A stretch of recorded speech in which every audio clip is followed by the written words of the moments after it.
A few weeks ago, while walking home from my university classes, I saw several posters plastered around different parts of the city. The posters said something like, "Desperate for money? Contact us at the following number and forget all your financial problems." The promise of solving my financial woes intrigued me, so I took out my phone and snapped a photo of the poster. I had nothing to lose. When I got home, I showed the poster to my mother. She looked at me skeptically and said, "I don't think they'll accept you, Liam. You're only 19 years old. Aside from that, who offers to solve financial problems so easily?" "Mom, I need the money," I replied. "At least we could call to get more information. We have nothing to lose by trying." After a long conversation about how I needed to earn some extra money, she finally agreed. "Okay, but be very careful," she warned me as she dialed the number. A woman with a pleasant and sweet voice answered.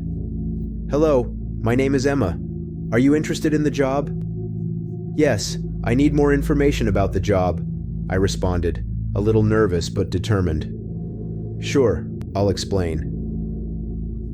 "Do you know the fantastic pizza place?" Confused, I said no. "Do I have to work there?" I asked, thinking a job at a pizzeria wouldn't be enough to solve my financial problems. "It's a pizzeria on the outskirts of town," she explained. "Your salary will be $3,000 per month and will increase by $500 every month you remain employed. You start in 3 days. Your shift is from 5 p.m. to 4 a.m. Despite my initial doubts, the offer was tempting. I said yes and hung up. Hours later, I received an email with the address. Although it was a bit far, I was determined to give it a try. The day to start my new job finally arrived. I left home at 4:30 p.m. to make sure I wasn't late on my first day. While on the bus to the pizzeria, I couldn't stop thinking about how strange everything had been. How was it possible they were offering so much money for a job at a pizzeria? Something didn't add up, but I was willing to find out. The same girl I had spoken to on the phone greeted me when I arrived. "Liam, right? Nice to meet you, I'm Emma," she said with a smile. "Likewise, Emma. How did you know my name?" "I didn't give it to you on the phone," I replied, surprised. She just smiled and said, "We have our ways. Come, I'll show you around." I followed her inside and was surprised to see how big and modern the pizzeria was. I had never heard of this place, which seemed strange considering how well equipped it was. As we walked through the pizzeria, Emma led me to the manager's office. "Liam, this is Mark, the manager," she explained. "Nice to meet you, Liam," said Mark, shaking my hand. "As you know, your initial salary will be $3,000 per month, and it will increase by $500 each month you work here. Your shift is from 5 p.m. to 4 a.m.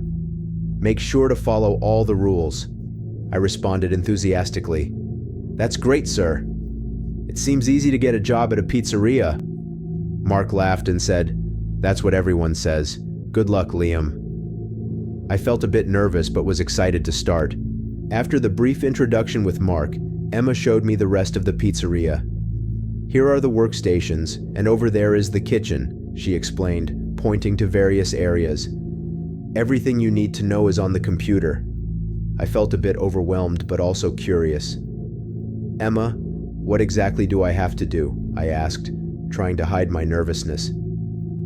"Just follow the computer's instructions. Everything will be fine," she replied before leaving. "Good luck, Liam. See you tomorrow." Once Emma left, I approached the computer and found a folder labeled "Rules for Surviving in the Pizzeria." I laughed to myself, thinking it was a joke for new employees. I decided to read them anyway. The first rule said, "Exactly at 6 p.m., turn off all the freezers. Whether they have ingredients or not, if you don't do it, the noise will attract it, and I don't think you can escape." This seemed very strange to me, but I continued reading the other rules with a mix of curiosity and skepticism. When the clock struck 5:50 p.m., I remembered the first rule. I decided to go turn off the freezers to make sure I was following the instructions. Just at that moment, a customer arrived. I thought nothing would happen if I turned off the freezers a few minutes late, so I served the customer first. "Hello, what would you like?" I asked, trying to stay calm. After quickly attending to him, I went to turn off the freezers. Only a few minutes had passed, but I felt a slight unease. Returning to the kitchen, nothing seemed out of the ordinary, which calmed me down a bit. After the tour of the pizzeria with Emma, they took me back to the manager's office. Mark was sitting at his desk, going over some papers. "All right, Liam, let's get started," he said as he pointed to a chair in front of his desk. "Your job here is simple but requires attention to detail. The rules you saw on the computer are crucial. If you follow them to the letter, everything will be fine." I felt a bit nervous hearing this. "Why are those rules so important?" I asked, trying to hide my unease. Mark looked at me intently and replied, "The pizzeria has certain peculiarities. The rules are designed to keep you safe and ensure everything runs smoothly. It's important not to ignore them." His serious tone made it clear that this was no joke. Mark then went on to explain my daily tasks. "You'll be responsible for preparing and packaging the pizzas, attending to customers, and making sure everything is clean and orderly at the end of the shift," he explained. "Always check the list of rules before starting each shift, and if something seems off, call my cell immediately." I nodded, trying to absorb all the information. "Understood, Mark. I'll do my best," I responded, determined to follow the instructions in the letter. With the manager's introduction finished, I went back to the computer to review the rules in more detail. Rule 1. Exactly at 6 p.m., turn off all the freezers. Whether they have ingredients or not, if you don't do it, the noise will attract it, and I don't think you can escape. This particular rule still seemed strange to me, but I decided not to question it too much. The following rules were no less unsettling. Rule 2. If a customer dressed as a clown arrives, just give them what they ask for. They sometimes have very odd tastes, but everything they request is in the storage room. I couldn't help but laugh a little, thinking this might be an elaborate joke for new employees. Rule 3. There is a copy of this list under the cash register. Don't lose it. Sometimes the rules change on the computer. The more I read, the more nervous I became. Rule 4. If after you've turned off the freezers they turn on again, hide in the basement for 10 minutes and don't come out no matter what until the time is up. A chill ran down my spine. I decided it was best to take everything seriously, no matter how absurd it seemed. I made sure to keep the list of rules handy and started my shift, prepared to face whatever the night had in store for me. The night began fairly quietly. I spent the first few hours learning how to heat the frozen pizzas and package them for orders. The pizzeria was surprisingly well equipped, and everything seemed to run smoothly. As I worked, I couldn't stop thinking about the rules I had read. I kept reminding myself to follow them to the letter, no matter how strange they seemed. At 5:50 p.m., I prepared to turn off the freezers. Just as I was about to do it, a customer walked through the door. I thought it wouldn't hurt to turn them off a few minutes late, so I attended to the customer quickly. "Good evening. How can I help you?" I asked, trying to stay calm. After serving him, I ran to the kitchen and turned off the freezers. Only a few minutes had passed, but I felt a slight chill of worry. The following hours passed without incident. I felt more confident and began to think the rules were just an exaggerated precaution. However, something in the atmosphere kept making me feel uneasy. I decided to stay alert and follow every instruction in the letter, reminding myself that it was better to be safe than sorry. It was around 10 p.m. when I saw a peculiar customer walk through the door. He was a man with a strange appearance, with a fixed and penetrating gaze. As he approached the counter, I couldn't help but feel a chill run down my spine. "Good evening. What would you like?" I asked, trying to sound professional. The man stared at me for a few seconds before responding. "I want a pepperoni pizza, but make sure it's very hot," he said with a deep, slow voice. I went to the kitchen and started heating the pizza. As I worked, I felt the man's eyes on me, making me extremely uncomfortable. I tried to calm myself by remembering the rules and Mark's warning to follow them without question. When the pizza was ready, I handed it to him with a forced smile. The man paid in cash, leaving a generous tip, but his gaze never stopped being unsettling. "Thank you," he said before leaving the place. Just then, the lights flickered, and I heard a faint whisper behind me. I turned quickly, but there was no one there. As I watched the man walk away, I realized my heart was pounding. Something about that man wasn't right, and for the first time, I began to take the warnings and rules of the pizzeria seriously. Around midnight, the door of the pizzeria opened again, this time revealing an even more disturbing customer. A man dressed as a clown walked in slowly, with grotesque makeup and a smile that didn't reach his eyes. I immediately remembered Rule 2. If a customer dressed as a clown arrives, just give them what they ask for. They sometimes have very odd tastes, but everything they request is in the storage room. My heart began to beat faster, but I tried to keep my composure. "Good evening. How can I help you?" I asked, my voice betraying a little of my nervousness. The clown stared at me, his smile growing even more disturbing. "I want a pizza with special ingredients," he said, handing me a handwritten list with unusual ingredients, some of which I had never seen before. I tried not to show my surprise as I read the list and nodded. I replied, "Sure, give me a few minutes," and proceeded to the storage room to gather the necessary items. While searching for the ingredients in the storage room, I heard a strange noise coming from the kitchen. My heart raced as I remembered another rule. If the freezers turn on again, hide in the basement for 10 minutes. I ran to the kitchen, and sure enough, the freezers were on. The clown was still there, watching me intently. Without thinking twice, I headed to the basement and hid, trying to calm my breathing. The 10 minutes felt eternal, but finally the noise stopped. I went back upstairs, nervous, and finished preparing the pizza for the clown. When I finally handed it to him, he looked at me with an even more macabre smile.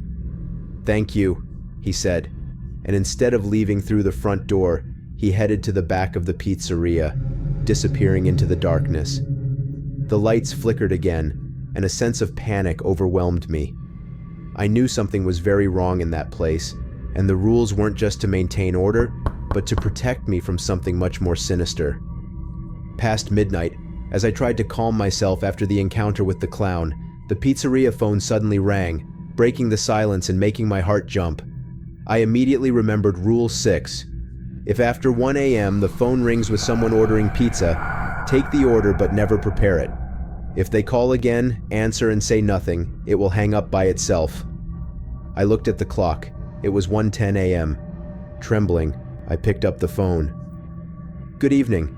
I want a pepperoni pizza with extra cheese. I'll come for it, thanks," said a female voice, very similar to Emma's. I felt a chill run down my spine.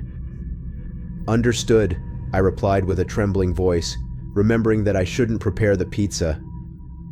I hung up the phone and tried to keep myself busy with other tasks to distract my mind, but I couldn't stop thinking about the call. 5 minutes later, the phone rang again. My heart was racing as I picked up the receiver.